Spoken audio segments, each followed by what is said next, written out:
गेलते लातंग लामी नम्स थमचे दाला डल लाक्यांस लंक्यांस देदा की क्या नरमे पेस मेता टीचिंग जुमिनस। मतलब 30 को हम देखेंगे 30 को।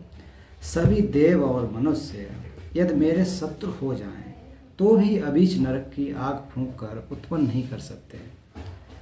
तो हम लोग यहाँ पर जब चर्चा कर रहे थे क्रोध के बारे में कि क्रोध हमारा कैसा है, क्रोध कितना खतरनाक है, कि क्रोध की पहचान, एक क्रोध किस प्रकार से होता है कि एक मित्र की तरह है, और ऐसा मित्र जिसका न तो हाथ है न पैर हैं न कोई उसका रूप होता है, वो बहुत ही अच्छी तरह से हमारे हृदय में छुपा करके बैठा है। बाकी के सब तो चीज़ें देखो, अगर हम लोग क्रोध में अगर हों, क्रोध में, गुस्से में तो उस समय की स्थिति क्या होती है हमारी, पूरा बढ़िया से आप फॉर एग्जांपल मान लीजिए मेकअप किया, बहुत सुंदर सुंदर चीज़ें लगाए, गहने पहने, और फिर क्रोध आ जाए, एकदम क्रोध, चेहरा जो क्रोधित हो जाए, कैसा लगता है फिर देखो। या बहुत बढ़िया आपने भोजन बना करके रखा हुआ है और फिर क्रोध अगर उत्पन्न हो जाए तो वो आपको खाना बेकार लगता है, हम सबको बेकार लगेगा। तो क्रोध जो है इतना ज़्यादा खतरनाक है कि वो क्या होगा, सभी देव और मनुष्य आदि, मतलब जो भी 6 लोक के प्राणी हैं, मनुष्य हों, देवता हों, असुर हों, जो भी हो, मेरे शत्रु हो जाएं तो भी, भले ही चाहे जितने भी इस दुनिया के लोग कह रहे हैं कि शांतिदेव कि अगर इस दुनिया के सारे लोग मेरे दुश्मन बन जाएं, या फिर जो देवतागण हैं वो भी जो दुश्मन बन जाएं, और फिर जो अन्य लोक के प्राणी वे भी अगर मेरे शत्रु हो जाएं तो भी अबीच नरक की आग फूंक कर उत्पन्न नहीं कर सकते। कह रहे हैं तो भी जो है वो क्या कर सकते हैं कि जो अबीच नरक की आग फूंक कर उत्पन्न नहीं कर सकते। कि अबीच नरक करने का मतलब है कि इस प्रकार से जब क्रोध में, जो हमारे अंदर जो इतना ज़्यादा जब क्रोध उत्पन्न होता है, जो इतनी क्रोध की आग जो होती है, तो क्रोध की आग इतनी खतरनाक होती है कि वो किसी भी आग से ज़्यादा गंभीर होती है, क्रोध की आग।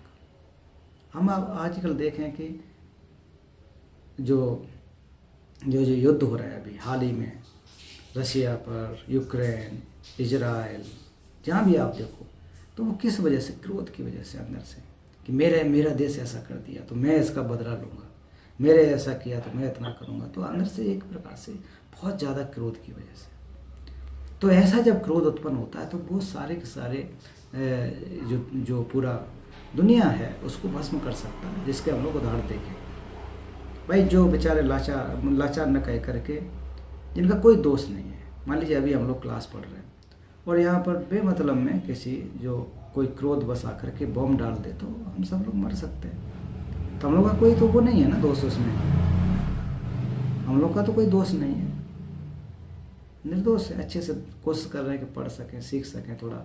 लेकिन जिसके मन में क्रोध है, ईर्ष्या है, बैर है, वो अगर ऐसा कार्य करता है, इससे बहुत ही लोगों का नुकसान हो जाता है, बहुत ज़्यादा हानि होती है। तो कह रहे हैं कि हमारा अपना क्रोध जो है, एंगर, वो किसी भी, जो जैसा कि नरक में कहा जाता है इतना ज़्यादा गर्मी है, इतना ज़्यादा ताप है, उससे कहीं ज़्यादा हमारा अपना क्रोध है। क्यों है क्रोध इतना ज़्यादा, जो कि ज्वलनशील क्यों कहा गया? इसलिए कहा गया कि हमारा क्रोध हमारे पुण्यों को नष्ट कर देता है। पुण्यों का जो संचय किया, बाहर की कोई आग उसको जाकर के समाप्त कर दे, या बाहर के कोई जो एटम बम डाल दे और कहे कि हमारे अंदर के पुण्य खत्म हो जाए, तो संभव नहीं है, संभव नहीं होता है। हमारे पुण्य कैसे खत्म होंगे? जब हम अपुण्य करेंगे। अपुण्य क्या है? एंगर है, द्वेष है, ईर्ष्या है, वैमनस्यता है, ये सारे के सारे क्या है? अपुण्य है, पाप है। तो इसलिए यहाँ पर कहा जा रहा है कि हमारे जो क्रोध को कोई दूसरा नष्ट नहीं कर सकता। इतनी जो आग है वो उस आग को पैदा नहीं कर सकते। जो नरक में भी कहा जाता है, इतनी ज़्यादा दुख है। आग का मतलब दुख ऐसा नहीं है कि वहाँ कोई भट्टियाँ जल रही हैं, ऐसा कुछ नहीं है। जो दुख है कुल मिला करके, जो दुख है उतना ज़्यादा परेशानी है। तो जो क्रोध है, एंगर है, उसमें वो हमको नहीं जला सकता, जबकि हमारे अंदर का जो क्रोध है वो भस्म कर सकता है। इतना खतरनाक होता है। फिर आगे देखें कि सब अन्य जो बलवान क्लेश शत्रु मुझे क्षण भर में वहाँ फेंक रहे हैं जहाँ छू जाने भर से सुमेरु पर्वत तक की भस्म का पता नहीं चलता। अब इसमें क्या आया कि बलवान क्लेश शत्रु, तो यहाँ जो क्लेश है वो क्या है, बहुत ज़्यादा पावरफुल है, एनिमी है। तो क्लेश क्या है, हमारा दुश्मन है। क्लेश दुश्मन है कि नहीं, दोस्त तो नहीं है ना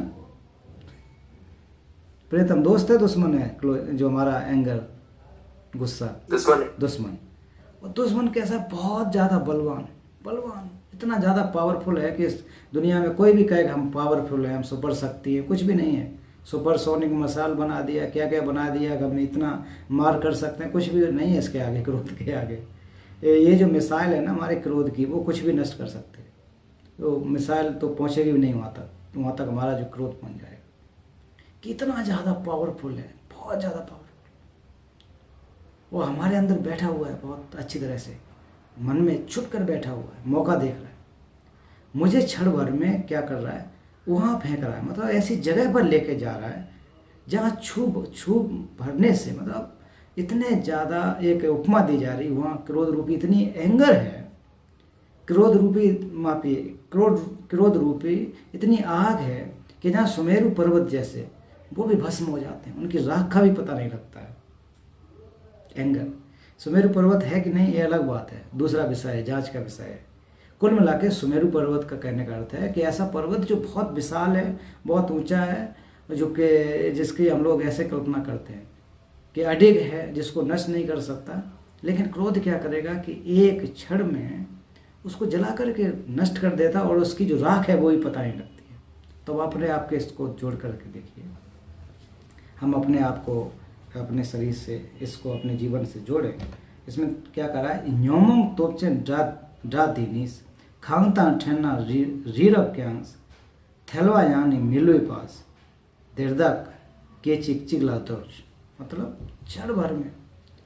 तो ये जो शरीर है, अब आप इसको ऐसे लेकर के आए, ये जो हमारा जो मेंटल स्ट्रक्चर है, या शरीर को मान लो कि इस शरीर को आप सुमेरु पर्वत से कम मत मानिए, आपने आपको हल्का नहीं देखना है कि हम जो कमज़ोर हैं।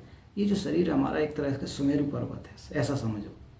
और उसके अंदर एंगर जो है वो खतरनाक आग है।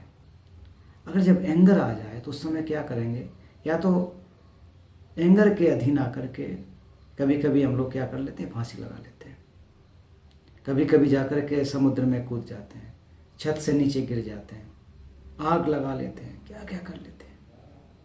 तो जब ऐसी हालत करते हैं तो पल भर में ये जीवन नष्ट हो जाता है। कभी भी खास जो फांसी लगाते समय या वो करके, तो उसके पीछे एंगर होगा, एकदम से नहीं, पहले से द्वेष होगा मन में, उससे ऐसा नहीं हो रहा, उसने ऐसा कर दिया, उसने इसके क्यों नहीं हमको ऐसा करना। तो आसानी से नहीं होता है। तो हम अपने को क्या करें, अपने आप को भस्म कर रहे हैं, शरीर को, इतने बड़े शरीर को भी जो इनविजिबल है, जिसको हम देख नहीं सकते, क्रोध को, जिसके हाथ पैर नहीं होते, वो हमको नष्ट कर देता है। इतना ज़्यादा ये खतरनाक है। क्षण भर में सुमेरु पर्वत जैसे पहाड़ों को जला करके राख कर देता है, उसकी राख का पता नहीं लगता है। तो उसी प्रकार से इसको हमको अपने शरीर से जोड़ के देखें कि हमारे अंदर का क्रोध जो एक प्रकार से मन में जो शांति है, अगर हमने सुमेरु पर्वत जैसे पुण्यों का संचय करके रखा है तो उसको क्षण भर में नष्ट कर देगा। ऐसे हमको देखना है। क्षण भर में जो हमारे पुण्य हैं वो नष्ट हो जाएंगे, पापों में बदल जाएंगे। मान लीजिए कि हम लोग सुबह से लेकर शाम तक बहुत धैर्य का अभ्यास करते हैं कि हम कुछ नहीं करें, मतलब धैर्य का अभ्यास करेंगे, ध्यान अभी हम लोगों ने किया। जैसे ही एंगर आ जाए तो हम किसी की हत्या कर दें, गाली गलौज कर दें, किसी से हाथापाई कर लें, तो फिर वो क्या हुआ कि हमने क्या किया, जो भी पुण्यों का संचय सुबह से कर रहे थे वो एक क्षण में नष्ट हो गए, एक क्षण में, विद इन मोमेंट टाइम खत्म हो गए। तो ऐसे इसको हम लोगों को अपने जीवन से देख करके जोड़ने की जरूरत है। फिर अगले द की न्योमो डावत खामस द्वेरिंग थोथा मेपातस डासन को ज्ञान देता बुर्स न्यूरिंग थोपा माही मोस, कि अन्य सब शत्रुओं की आयु भी इतनी दीर्घ नहीं होती जितनी कि मेरे क्लेश शत्रुओं की आदतन रहित महान दीर्घ आयु होती है। क्या खूबसूरत बात कह रहे हैं कि अन्य सब शत्रुओं को आयु इतनी दीर्घ नहीं होती है। और बौद्ध धर्म में कहते हैं किसी को मारने की जरूरत नहीं है, एक दिन तो वो खुद मर जाएगा। किसी को मारने की जरूरत नहीं, अपने आप मर जाएगा। कितने साल चलेगा? अभी मान लो हम लोग का कोई 40 होगा, कोई 50 साल का होगा, कोई 60 का होगा। कितने साल तक और जिएंगे? मैक्सिमम खूब अगर रख लो तो आदमी की, इंसान की उम्र 100 वर्ष है। 100 में से 30 निकल गए, 40 निकल गए, 50 निकल गए, कितने बचे? लगभग एवरेजन आधी उम्र तो हमारी चली गई। मान लो 100 साल तक हम जीते, लेकिन भरोसा तो नहीं है। आधी तो उम्र निकल गई हमारी, आधी तो हमने निकाल दिया। इसकी उम्र तो इतनी नहीं है। लेकिन कह रहे हैं कि अन्य शत्रुओं की आयु, अगर कोई हमारा दुश्मन है तो वो 30 साल का होगा, 25 साल का होगा, 50 साल का होगा, तो उसका तो क्या है कि लगभग आधी उम्र निकल गई उसकी। लेकिन जो एनिमी है, एंगर है, उसकी आयु जो है बहुत लंबी होती है, बहुत लंबी आयु होती है, दीर्घकाल होती है। लेकिन हमारी जो आयु है, जो बाहरी शत्रु हैं, जो फिजिकल जो एनिमी है, उनकी आयु मतलब एज ज़्यादा लंबी नहीं होती है, कुछ समय के बाद नष्ट हो जाते हैं। लेकिन हमारी जो अंदर के क्लेश हैं, क्लेश शत्रु है, राग द्वेष मोह, उनकी जो एज है वो बहुत ज़्यादा होती है। कैसे अंदाज़ा लगा सकते हैं हम लोग भवचक्र में किसकी वजह से हैं? राग द्वेष मोह की वजह से, एंगर की वजह से। तो बिगिनिंग लेस टाइम से लेकर के अभी तक हम लोग आ रहे हैं, तो बिगिनिंग लेस से लेकर के अभी देख लो तो कितनी ज़्यादा उम्र हो गई, कितना लंबा समय से हम लोग आ रहे हैं। ये क्लेश हमारे साथ कितना पीछे चला आ रहा है। एंगर कब से हमारे साथ? ऐसा तो नहीं कि आज ही एंगर उत्पन्न हुआ हो, या कल जा करके, या कुछ दिन 10 साल पहले या 2 साल पहले। ये बिगिनिंग लेस टाइम से, अनादिकाल से ये एंगर हमारे अंदर है। तो इसकी आयु जो है बहुत लंबी है, बहुत ज़्यादा लंबी। इससे तो हम लोग पीछे छुड़ाने की जरूरत है। इसकी आयु को, क्रोध की आयु को कम करना है। क्रोध के जो उम्र है उसको हमको कम करना है। समझ रहे जितेंद्र? तो आयु जो है, एज जो है, किसकी बहुत ज़्यादा है? एंगर की। इनको हमको नष्ट करना है। अनुकूलता से सेवा करने पर सभी करते हैं, अनुकूलता से सेवा करने पर सभी करते हैं, पर ये क्लेश सेवा करने पर और भी अधिक दुख देते हैं। सुख क्या है? दुख देते हैं। तुम पर रिंगो तेंचेनास, थमचे फेंपा देशेलास, न्योमो नामी तेंचेनास, छिरसिंग डूंगल नोपनेश। तो मतलब कुल मिलाकर के आप देखें कि अनुकूलता से सेवा करने पर क्या होता है? सभी करते हैं। अनुकूलता से मतलब जो आसान चीज़ें हैं, जो चीज़ हम आसान चीज़ों को समझते हैं, जो हमारे लिए फेवरेबल चीज़ें हैं, जिससे हमको लाभ जैसा होता है, तो उनको हम सभी लोग क्या करते हैं? एक प्रकार से सेवा सभी करते हैं। सभी उनका उसको बढ़ाने के लिए, सत्कार करने के लिए प्रयास करते हैं। जो हमारे लिए एक सहज जैसा होता है, उसके लिए हम सभी प्रयास करते हैं। पर ये क्लेश मतलब कौन सा? राग द्वेष मोह सेवा करने पर और अधिक दुख देते हैं। अगर हम किसी को बहुत, जैसे मान लीजिए घर में कोई है, तो उनको थोड़ा सा सत्कार करें, उनको थोड़ा सा प्रेम इत्यादि करें, तो क्या करेगा? तो वो हमको थोड़ा सहजता प्रदान करेंगे। लेकिन जो राग द्वेष मोह है, उसको अगर आप प्रेम करोगे, ये कह रहे हैं कि उसको अगर आप प्रेम दोगे तो वो क्या गया? हमको दुख देगा। राग द्वेष मोह को अगर आप प्रेम करोगे तो हमको दुख देगा, सुख नहीं दे सकता। अगर हम अटैचमेंट बढ़ाएंगे तो प्रेम कर दे रहे हैं, हाँ जैसा भी कहता हमारी इंद्रिय, ये बहुत सुंदर लग रहा है, इसको लेके आ जाओ, फिर लेके आ जाओ, फिर इतना ज़्यादा उसके प्रति अटैचमेंट हो रहा है। नहीं मिलता तो फिर जा करके गुस्सा करके लेते हैं, द्वेष पैदा कर लेते हैं। तो क्या होता है कि हमारे अंदर जो ये चीज़ें हैं, राग द्वेष क्लेश इत्यादि, वो हमको दुख देंगे बाद में जाकर के। इतने ज़्यादा ये खतरनाक है, इतने ज़्यादा जो है कि हानिकारक है। तो उनको क्या करना चाहिए? हमको तुरंत हटाने की कोशिश करना चाहिए, तुरंत उनको रोक देना चाहिए। आप लोग में से कोई किसी को गुस्सा का अनुभव हुआ कभी? बहुत ज़्यादा क्रोध, मतलब थोड़ा नहीं, बड़ा वाला। आया सर, आया, क्या किया? मोबाइल मोबाइल तोड़ दिया। मोबाइल तोड़ दिया। और देखो, गुस्सा आया तो मोबाइल आने से क्या होना चाहिए, तो अच्छा काम में यूज करते, लेकिन नुकसान कर लिया अपना, मोबाइल तोड़ा। और किसी को आया कोई क्रोध?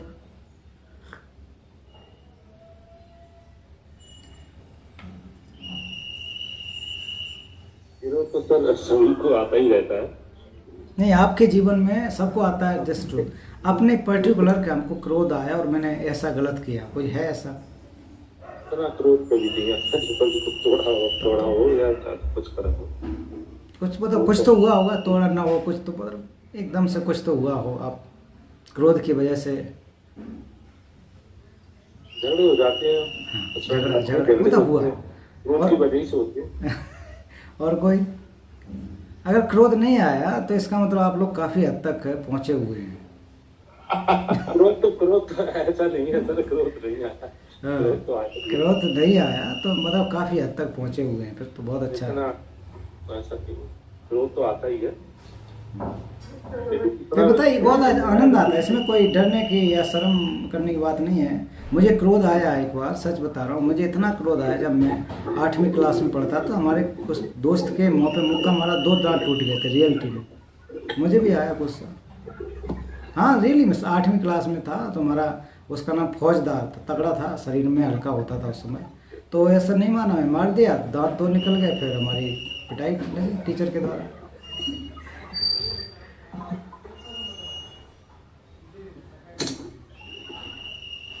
मौर्य जी। सर जी, क्रोध आया कभी? जी सर, एक बार गांव में जो है कुछ लोग थे, बार बार फोन करते थे कि एक आदमी है ये गलत काम करता है, इसको हम मारेंगे। मैं उनको मना करता रहा। एक दिन फोन किया तो मैंने कह दिया कभी मारे तो हो नहीं तुम लोग, बार बार केवल बोलते हो। तो उन लोगों ने मिल करके उसको इतना मार दिया कि फिर सबके ऊपर FIR हो गई। सबको बचाने में मुझे बहुत खर्च लग गए। नहीं, ये बताओ, आपको क्रोध, दूसरे ने पीटा नहीं पीटा, आपको क्रोध आया? कब आया है? मैंने क्रोध में ही कहा सर ना उनको कि कभी मारते तो हो नहीं, केवल पूछते हो। ये चीज सर। इंटरेस्टिंग। और किसी को? सर क्रोध आया तो वो एक पैक लगा दिया सर। क्या इंटरेस्ट? एक पैक लगाया क्रोध आया तो। और किसी को? प्रीतम, तुम तो युवा है यार, युवा लोगों को आता है कि नहीं आता है? आता है, फिर कभी 2-3 मिनट के बाद गायब हो जाता है। नहीं, क्या किया आपने जब क्रोध आया तो? कुछ नहीं, आया ठीक ठाक था? डिग्री कैसी थी उसकी? मतलब ऑटोमेटिक वो गायब हो जाता है। हाँ। इतना ही तोड़ना मोड़ना कुछ नहीं है। बहुत अच्छा। मतलब छोटा लेवल का क्रोध है। हाँ, गुस्सा जो छोटा। एक बार सर हमारे साथ भी हुआ है। कोई मॉर्निंग में हम ऑफिस के लिए रेडी हो रहे थे तो एक फोन आया मिसेस के अकाउंट उसमें फोन में, तो वो कुछ परेशान सी लग रही थी। मैंने कहा क्या हुआ? मेरा पता नहीं कौन है ये, कुछ मांग रहा है, कुछ पैन नंबर, आधार नंबर। तो मैंने फिर फोन लिया तो मैंने पूछा, तो मैंने कहा भाई क्या है, कहाँ से बोल रहे हो? फिर वो बस ऐसी बात करने लगे जो हमें पता था कि वो बैंक से बोल रहे हैं। सुबह भाई 9 बजे कौन सा बैंक खुल गया? तो मैंने कुछ थोड़ी सी बातचीत और करी तो उसको पता चल गया कि ये सामने वाला जो है हमारा गुरु है। तो वो फोन पे बिल्कुल गाली गलौज पे उतर आया। फिर हम भी सब शुरू हो गए। देखो धीरे धीरे खुल रही ना अपनी बातें कि हाँ ये ट्रुथ है, ट्रुथ है, इसमें कोई वो शर्माने की नहीं। क्यों? अगर ऐसा नहीं आ रहा है तो इसका मतलब बहुत अच्छी बात है, ये अनादिकाल से क्रोध चला रहा है। बहुत ऐसे होते हैं छोटी छोटी बातों में, अभी भी आता है, क्यों नहीं। मान लीजिए कि कोई चीज़ पर बस लेट हो गई, बस लेट, अरे यार क्यों बस लेट हो गई, बताओ हमको जाना है, इतना क्रोधित हो रहे हैं। कभी कभी एक बताओ, क्रोध करने से कोई लाभ होगा? बहुत लोग फालतू में जो है ना जैसे जलते हैं, रहते हैं, अरे सूरज की तरफ से आज इतना मौसम गर्म है, देखो कितनी धूप लग रही है, उससे ठंडा हो सकेगा क्या? कहते ना आज देखो हमने आज एक ही दिन गर्मी होने को हुई थी, तो उससे का जो हम लोग कह दे तो उससे क्या सूरज ठंडा तो नहीं हो जाएगा? नहीं होता ना। तो कुल मिलाकर के ये इसको हम लोग अपने जीवन से जोड़ करके देखें कि हम लोग जब क्लेश को, जो क्रोध को उत्पन्न करते हैं और कर चुके हैं, ऐसा नहीं है कि हमने क्रोध को उत्पन्न नहीं किया, हर बार होता है। क्लेश या जो क्रोध है एक प्रकार से छुपा हुआ है, मौका देखता है कि कब उठ के खड़े हो जाए, मौका देखता है। इसलिए यहाँ कह रहे हैं आचार्य शांतिदेव कि अनुकूलता से सेवा करने पर सभी करते हैं, मतलब अनुकूलता से जब सभी सेवा करते, काम करते हैं बहुत एक फेवरेबल कंडीशन में, अनुकूल स्थिति में। लेकिन जैसे ही हम क्लेश को, गुस्सा को अगर थोड़ा सा हम लोग सेवा करेंगे, उसको सत्कार करेंगे, तो वो क्या करेगा, और बड़ा हो जाएगा और ज़्यादा हमको दुख देगा। तो उसका हमको पालना नहीं है, क्रोध के ऊपर हाथ नहीं फिराने के, अरे बहुत बढ़िया बात है, चलो कोई नहीं, उसको ऐसे नहीं करना, इसको हमको हटाना है। जो मैत्री है, करना है, इसको क्या करना है, हमको थोड़ा सा उसके साथ साथ क्या करना है कि उसको और बढ़ाना है और उसको गले लगाना है, ये यहाँ पर कह रहे हैं। एवं दुख की बाढ़ के एकमात्र जनक हेतु चिरकाल के नित्य बैरियों के हृदय में निर्भय रहते हुए मुझ में संसार से अनुराग हो कैसे सकता है, मुझ में संसार से अनुराग कैसे हो सकता है, कि मतलब मैं भवचक्र से इतना प्रेम कैसे कर सकता हूँ। जो भवचक्र है, जहाँ राग द्वेष मोह जैसी चीज़ें हैं, उससे हमें ऐसा प्रेम कैसे हो सकता है, उससे तो हमें प्रेम नहीं करना चाहिए। क्योंकि ये भवचक्र है एकमात्र दुख का एक फ्लड जैसा है, बाढ़ जो है ना एकमात्र फ्लड जैसा है, और दुखों को देने वाला एक प्रकार से एंगर जो है हमारा, वो सभी प्रकार के दुखों को मारपीट करने के लिए as a like founder, as a पिता के रूप में है। तो उसको हमको क्यों चिरकाल तक रखने की आवश्यकता है, उसको लंबे समय तक क्यों रखना है। ऐसे जो नित्य बैरी मतलब दुश्मन, जो एक प्रकार से परमानेंट जैसे हमारे घर में बैठे हुए हैं, ऐसे दुश्मन को रखने की जरूरत क्या है, इसको हमको निकालना है, इसको हमको हटाना पड़ेगा। ये यहाँ पर कहा जा रहा था, इसको लंबे समय तक नहीं रखना। ये जो क्रोध के, गुस्सा के हानियाँ, गुस्सा की कोई लाभ तो नहीं होता, हमेशा हानि ही होती है। अभी तक हम लोग देखते चले आ रहे, कोई लाभ हो रहा है ऐसा नहीं है, सब में नुकसान ही है। तो अनुराग इससे नहीं करना, हमको प्रेम इससे नहीं करना।